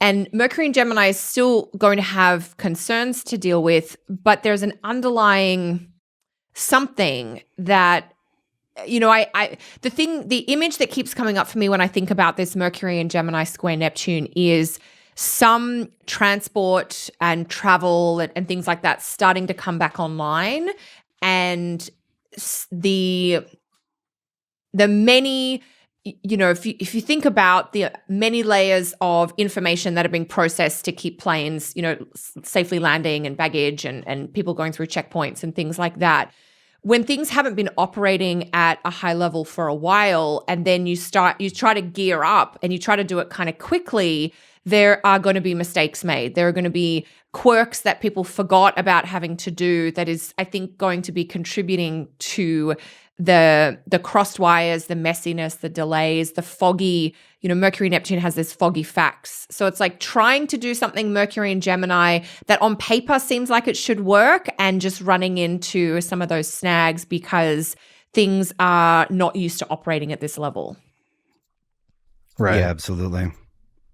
That makes sense. And I mean, maybe one positive thing is just that Jupiter is in Pisces, and that is different. Having Jupiter in Pisces overcoming through a superior square and kind of bonifying or providing some protection or some optimism for Mercury that wasn't necessarily there a year ago, perhaps. But look at this, even like Mercury retrogrades, and right around the same time that the moon goes into Gemini and conjoins the sun for that solar eclipse, Mercury is there at the exact same degree, pretty much simultaneously at like 1920 Gemini around June 10th. So it's weird how the Mercury retrograde gets tied into eclipse season and really emphasizes that Gemini Sagittarius axis again. Mm.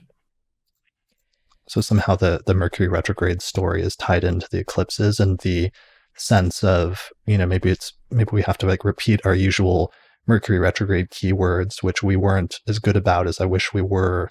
We were a little bit in the lead up to like the election last year, but sometimes those like most basic keywords are the ones that end up being the most profound. So, miscommunication, going back and reviewing something, delays. What are our other Mercury retrograde keywords? Having to do things all over again, having to do it 3 times. Yeah. Do-overs. Yeah. The crossed wires, the emails going to the wrong place, sending something and it not getting, whether it's by post or electronically. Sending something that totally sending something that shouldn't go to someone that ends up there.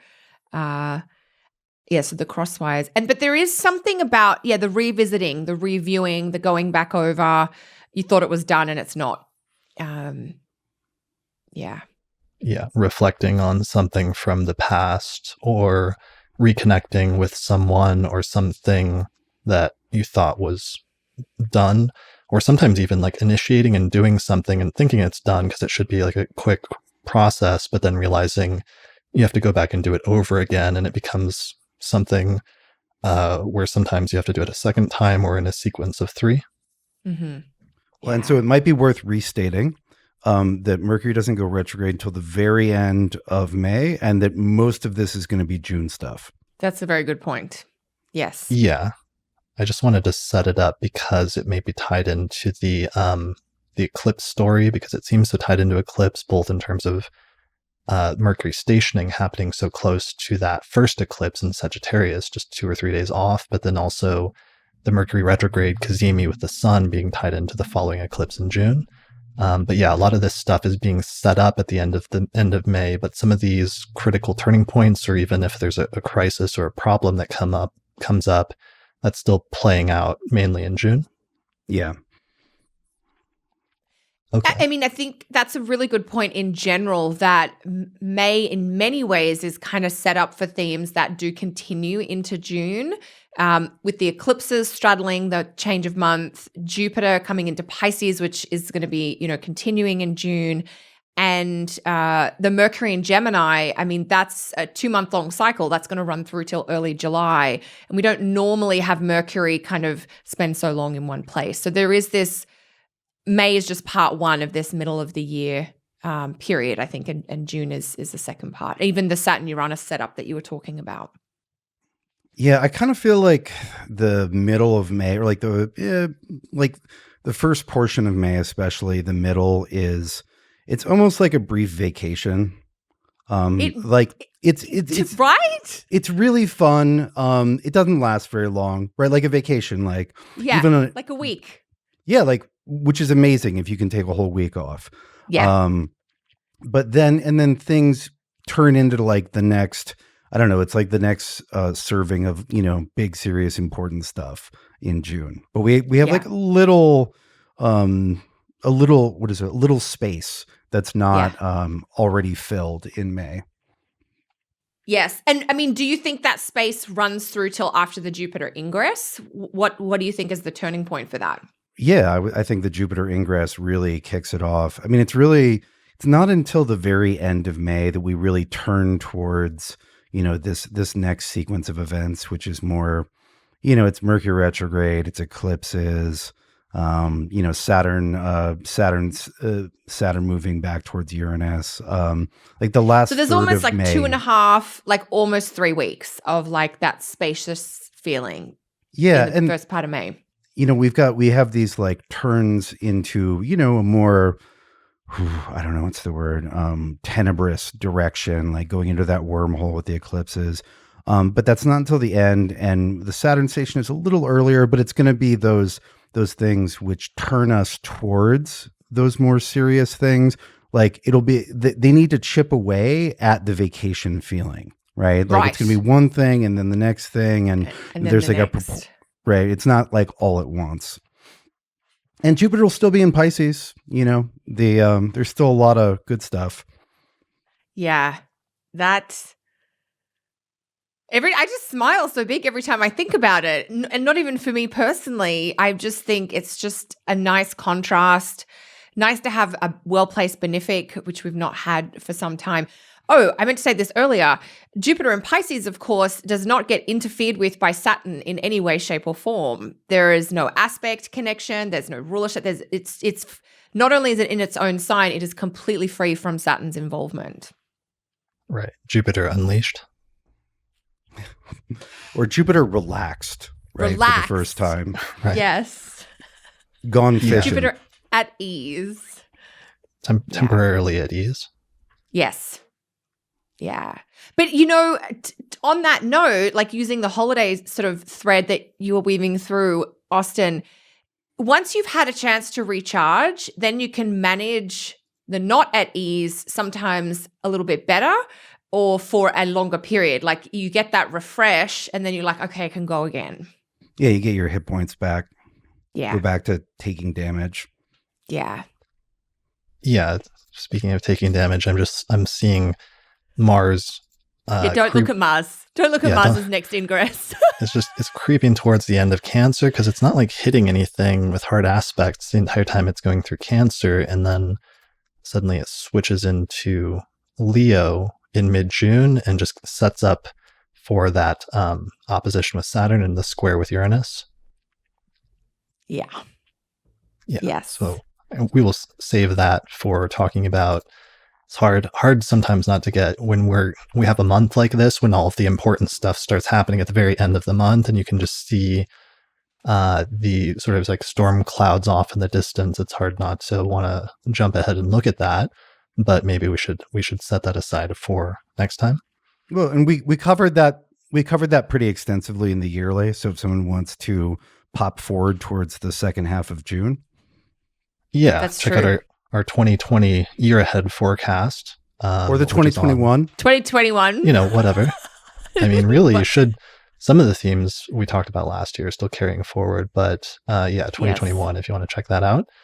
All right. Are there any other things we need to touch on about the forecast before we wrap up this segment of our little discussion? I think we hit it. I mean, we hit all the big stuff. Nobody's missing anything for May, the highlights. Yeah, I think that was pretty comprehensive. We got the full moon in Scorpio and the weird Apple app tracking thing, the shift from fixed to mutable signs and the transition or change associated with that, Jupiter going to Pisces and the optimism of that, but temporariness of it, Mercury going retrograde, square Neptune later in the month, eclipse season beginning in Sag and Gemini, Saturn stationing finally in Aquarius, and Uranus closing the distance to hit that second square next month. So those are really the highlights of the month of May. Yeah. All right, cool. Well, that is the forecast for this month. We're already like an hour and 45 minutes into this, so I don't think we're going to talk about a lot of miscellaneous topics, but I had a few miscellaneous topics to touch on. Do you guys have anything you wanted to mention? Actually, why don't we do promo stuff? What do you both have coming up? Kelly, I know you're speaking at NORWAC at the end of May, right? I am. I'm speaking at NORWAC. I'm giving 2 talks and the workshop. So I won't go into a huge spiel, but we talked about the workshop earlier. The talks are called Benefits and Blessings with Venus and Jupiter. And the second talk is called Malefics of the Mind, looking at how we talk about what goes on in our brains using our birth charts. So that. And then I'm teaching a course in June on transits, so a live class on how to interpret your transits in June, and just doing my regular monthly astrology guide offering as well. So that's me, and I'll be not working through July and August. I love that we're both giving talks on malefics at NORWAC. I didn't realize that was what your talk was on. I'm like, oh, this is fantastic. Says maybe a glutton for punishment, but I think it's great to get a deeper sense of how to really work with them or what they really mean, or even like your talk, I understand, is going to be a little bit more about like what was actually meant by working with the malefics, or, you know, conceptually and philosophically. Yeah, that's just one of the cool things and fun things about conferences is like rapid fire, getting those different perspectives from different professionals in the field about, you know, sometimes very specialized things, but things that are really good to know about. Yes. So what is your website? Because you mentioned you do like a monthly forecast each month, like a recorded thing where you really do a deep dive into the transits each month, right? Yeah, so I have a subscription and I'm so bad at telling people about what I do. I've been doing it for like 3 years. And yeah, I go through each of the aspects that is happening. Like there's a video for each week just covering the aspects for that week. So yeah, my website's kellysastrology.com. And if you're interested, you can find out more info or sign up there. Awesome. So kellysastrology.com. Yes. Sounds good. Austin, what do you have going on? Well, so first of all, in May, Sphere and Sundry is going to release a Saturn series, speaking of working with the Malefics, that I elected last year. And I found an election that would bring out the positive significations of Saturn. You have to be really careful when working with Malefics, right? To bring out the parts that you want, like the longevity and patience and endurance and security, like that like good, noble, helpful Saturn. And Kate did amazing series design on it. So that the Saturn series is going, and that's the Saturn in Cap. That's going to come out, I think, second half of May. I'm also beginning my years 2 and 3 classes in May, and then I'm going to open up enrollment for year 1. I spent the last month and a half rebuilding an entire platform for my classes. I'm going to be doing year 1 a little bit differently. It's starting a little bit later. But so, back to teaching for me with Jupiter moving into my 9th house where my sect light is, right? Makes sense. But yeah, I don't know. There was some talk between Kate and I about like, oh, do we release Saturn when Jupiter just got good? But I think it's the perfect complement that like that sobriety of like good Saturn, just so you don't go too temporary Jupiter and Pisces crazy. So I hope it hits the spot, or at least complements the spot nicely. Mm. I love that. Good thinking. So that's at sphereandsundry.com, right? Mm-hmm. Okay. And then your website for the classes is austincoppock.com? Yes. There'll be some announcements there. I have a separate website, but you find me at austincoppock.com. Okay. Brilliant. That sounds good. As for me, I'm just doing the podcast. I already recorded an episode with Demetra on the sun in order to continue our planetary series. And I'm going to keep focusing on that and pumping out great episodes as well as bonus content for patrons. So you can support that if you listen to the podcast and like it. Kick in a few bucks every month helps out. And find out more information about that at patreon.com/astrologypodcast. So what else do we have going on? We celebrated, and we already talked about this last month, but celebrated 300 episodes of the podcast. I released that episode that was like a highlight reel from our forecasts. But perhaps one of the most important things that took place in the past month was, in order to celebrate episode 300, I got an astrology cake. Lisa Scheiman and I got an astrology cake with the electional chart on the cake. So I have to show this to you guys. I already released some videos, so a lot of people have already seen it, but I just wanted to put it up here because I was enamored with this cake where I didn't know it was going to come out this good. It's but it came out. Yeah, it is beautiful.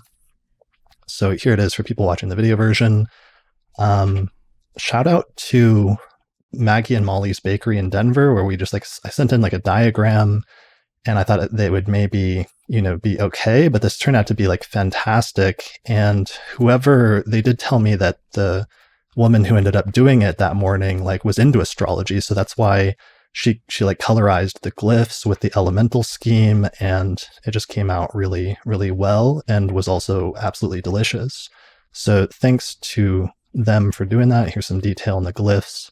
Nice little Saturn Jupiter in Aquarius thing. And it turns out that the South Node in Sagittarius was delicious. So we did have a problem, which what house do you eat first? And we ended up eating the 4th house because it was also a celebration about a home development that was a nice monument. I love it. So then we had a question of where do you go from there? And then we did 4th house, then 5th house, then 3rd house. So we actually ended up eating the cake according to the angular triads. So angular house, 16th house, then cadent house. And I believe that's the correct manner to eat a cake. So I hope from now on, everybody will follow that as the correct order. although it may start like different sects of astrologers like arguing with each other for the next century about the correct order. Chris, you've clearly created a new species of sorcery. Right, which is like eating the electional chart of the moment. Like I didn't read about that in the Picatrix, but I'm sure the author of the Picatrix would have agreed with that approach. Absolutely. That's fantastic. Right. I also need to note, because I think I saw this on Lisa's social somewhere. I never remember which social. But the cake was gluten-free as well. It was also gluten-free, and I couldn't tell. Like it didn't taste gluten-free, but it was also gluten-free and amazing. Oh my gosh. I would have eaten that whole thing up so fast. That looks amazing.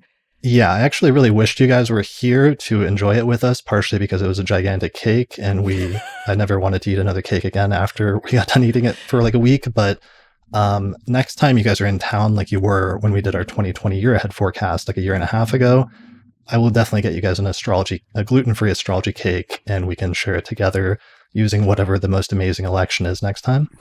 Chris, I'm going to hold you to that. I'm really so excited to have cake with you guys. Okay. Well, we will definitely do that. Let's see what else. Speaking of, actually, Kelly, we talked about the eclipses, and you're actually getting ready to move this summer, where you're doing this whole, you did it 2 years ago, and it was a whole like thing to like relocate, and you shipped all your stuff over on a boat to Europe, and now you're actually moving back to Canada. So you're going to be moving for the next few months, and you're actually going to take a break from doing the forecasts for the first time in, I think, ever, right? Ever, yes. I mean, I think I might have missed one episode once a few years ago because I might have been in Australia. But yeah, I'm going to, we are moving. So, July is kind of moving tunnel and we're just getting into all the prep for that. And so, I'm going to take a few months off the podcast. So I won't be back next month to see you all. So I will miss you all very much. I know you guys have organized some amazing co-hosts to step in and keep, the show going. So I'm looking forward to listening along, but I'll be back in the fall to connect with you all again then. So this is a little bit of eclipse, 4th house, 10th house action for me personally. Yeah, well, we wish you a speedy move back from Europe back to North America. We have some other astrologers that are going to fill in. We're going to do a sort of random one guest host a month type setup, me and Austin. But we're looking forward to some, speaking of the nodes and the nodes sort of like shaking things up sometimes. I know it's a little bit of a podcast shakeup. But I know that you guys already have the guest hosts, which are other, astrologers that are amazing. They're already scheduled and ready to go. And I think you're going to announce it like a couple of weeks in advance just to keep it a little exciting for people. Yeah, we have some good mystery host. Some good hosts lined up, and I think people will be happy. And Austin thought it would be good to leave some suspense, some mystery, and I think that's probably a good call. So you'll have to see who we have the next few months. Yeah. So we'll miss you, Kelly. But I know. I miss you guys. Don't make me cry. Yeah, but it'll be good. We are excited about you returning to a North American time zone, though. Oh my Lord. You and me both. You guys have been amazing and being so flexible and understanding because we are not all working at our best times of day. So it is going to be nice to be back in a more comfortable time zone for all of us, I think. So that'll be good. Yeah, that should be good. Well, good luck with the move. Definitely check out, just because the highlights thing, like sometimes in like back in the 90s, different television shows would sometimes do like highlights, and that was always kind of lame. But putting together the highlights that Alicia Parks sent for episode 300 of just us doing these forecasts together back to back just reminded me of how much fun we had, and even when it got really serious, how much we learned just doing this together as a team over the course of not just the past year, but also the past 5 or 6 years that we've been doing this. So it was a lot of fun reflecting on that and just realizing how far we've come as astrologers and as friends and as a team as we've been doing these forecasts. So thanks the two of you for joining me on that journey. Absolutely. Well, it's been an honor and a privilege. Yeah, it's been an amazing journey. I'm really excited to check out that episode. Yeah. All right. And the next time you guys are in town, especially since you're going to be on the continent again, Kelly, and then, we're all going to get vaccinated. Hopefully we can meet up again at some point, whether it's at a conference or for a workshop or to record a podcast or just to hang out. That'll be a fun thing that's sort of like on the horizon for some time in the future as well. I think Laura's already planning on doing NORWAC 2022 in person next year. Yes, I believe. Yeah. I think ESAR just announced that they're not doing a conference in person this year, but they're going to try to bump theirs till next year and still do it in person in like Westminster, Colorado or something. So maybe Jupiter and Pisces in 2022 on the horizon brings meeting up with friends again in person at some point, potentially. Fingers crossed. I mean, the crazy thing is Jupiter will already be in Aries for NORWAC 2022. Oh my God. Yeah. So it just zooms through Pisces. Straight through.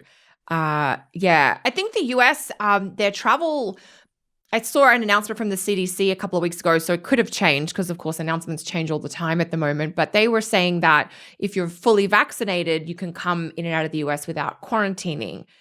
So there is going to be that sense of, being able to meet up in person. That'll be good. That was really fun, the 2019 shows that we did together in person. Yeah, that series that's what the highlight reel starts with. And it was a really vivid reminder of what it was like to meet up in person, which is so weird because usually we're using Zoom and there's like sometimes a delay or, we record this and we talk for a little bit before and after, but then that was it. But that was like a week we spent together. And that was actually your idea, Kelly. You were the one that really pushed for that. And just looking at that year ahead forecast that we recorded in November of 2019, I think, thank God we did meet up in person and actually plan, not just to hang out in person, but also to plan out our year ahead forecast even more than we did in previous years, because of course, last year ended up being a monumental year in world history. And I'm really proud of the work that we did as astrologers, both predictively as well as just like learning on our feet as we went and experienced this whole thing together. I'm just having a really ditzy moment. I'm just putting this together now. The 2020 year ahead forecast we did in person on that trip.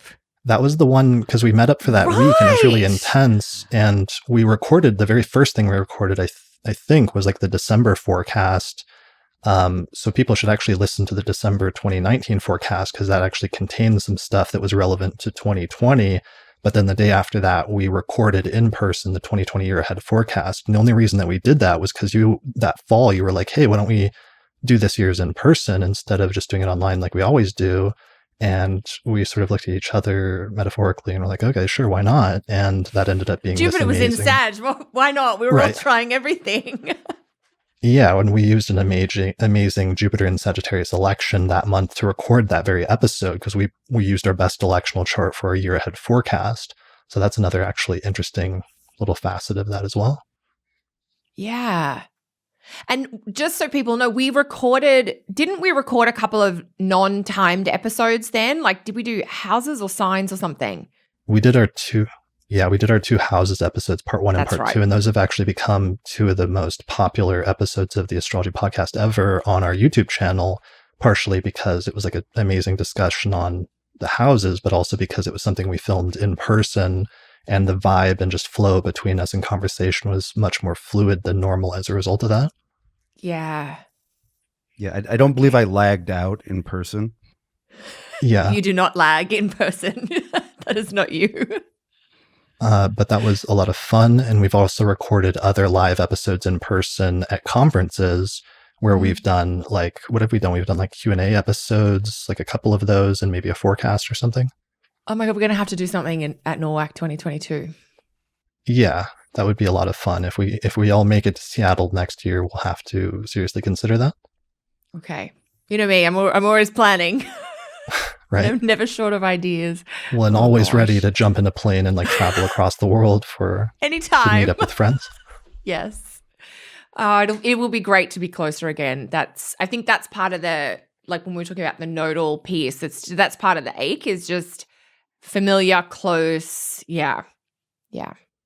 Right. And that was actually what the forecast episodes were born out of, was you and I meeting up at a NORWAC in like 2015 and saying we should have conversations like this more often, like on the podcast. And why don't we try recording a forecast? So we went home right after NORWAC and did one, and it went so well, we decided to do it again. And the very second one, Austin happened to be there because he was attending a tarot conference. And so we tried throwing it together, a forecast with the three of us, and it just happened to work out.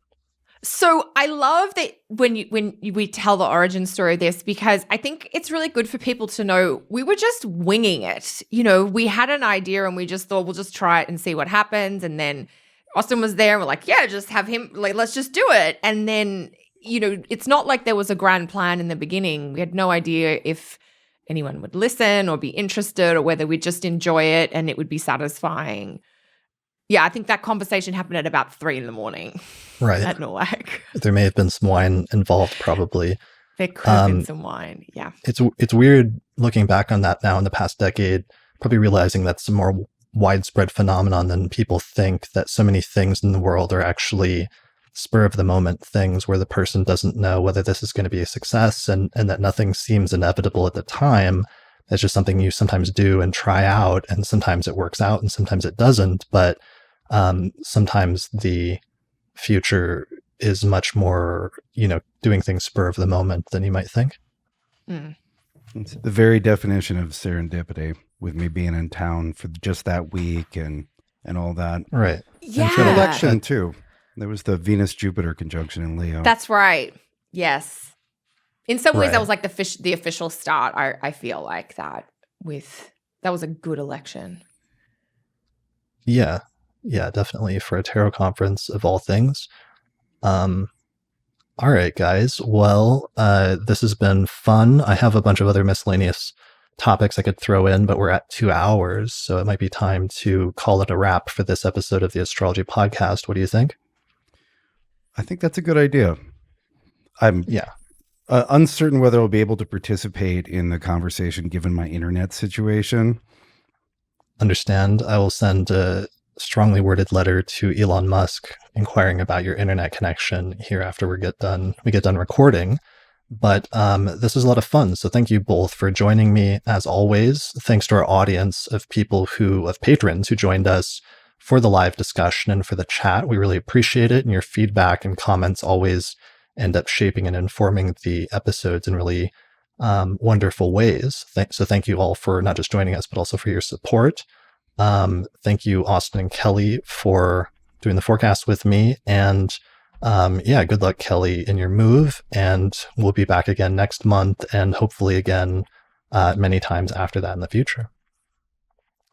All right. Thanks, everyone, for watching or listening to this episode of the Astrology Podcast, and we'll see you again next time. Bye. Bye. Special thanks to all the patrons that supported the production of this episode of the Astrology Podcast through our page on patreon.com. In particular, thanks to the patrons on our producers tier, including Nate Craddock, Thomas Miller, Catherine Conroy, Christy Moe, Ariana Amour, Mandy Ray, Angelique Nambo, Sumo Coppock, Nadia Habhab, Issa Sabah, Morgan McKinsey, and Jake Otero. For more information about how to become a patron and get access to exclusive subscriber benefits such as early access to new episodes, go to patreon.com/astrologypodcast. Also, special thanks to our sponsors, including the Northwest Astrological Conference, which is happening online May 27th through the 31st, 2021. Find out more information at norwac.net. The Mountain Astrologer magazine, which you can find out more information about at mountainastrologer.com.